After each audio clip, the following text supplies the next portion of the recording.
હાલો મિત્રો, કેમ છો? મજામાં છો ને? આપ સર્વેને આનંદમય અને મંગળમય દિવસ શુભ રહે એવો આશીર્વાદ સાથે આપણા સર્વન રાજચંદ્ર ભૈરા ખૂબ જ દિલથી રામ રામ.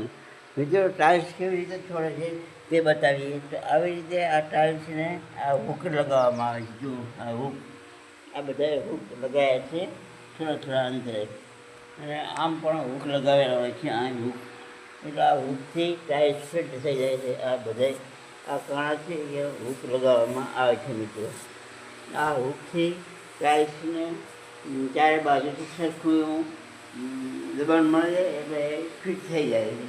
અને આ હૂકથી ટાઇલ્સ આગા પાછળ થઈ શકતી નથી. મિત્રો, આ જો આટલો બાકી છે, આ બાકી છે, આ હવે 2 દિવસમાં પૂર્ણ થઈ જાય છે. મિત્રો, આ જો આ ટાઇલ્સમાં પછી કંઈક બીજું કંઈક ભરવાનું આવે છે. શું કહે છે એને, કંઈક પટ્ટી એવી આવે, એનાથી આ ટાઇલ્સ ભરાઈ જાય છે.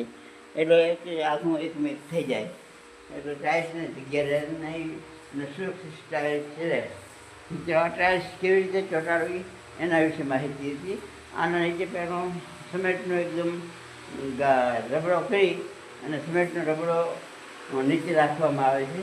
પછી ટાઇલ્સ ઉપર ફિટ મશીનથી એ મશીન આવે છે. તે મશીનથી બરાબરનું વજન આપી અને ફિટ કરવામાં આવે છે. તે મશીનથી ટાઈટ એકદમ ટાઈટ ફિટ બેસી જાય છે અને ભાગવાનો કે ક્રેક થવાનો કોઈ સંભાવના તો નથી, કે કોઈ નુકસાન થતું નથી.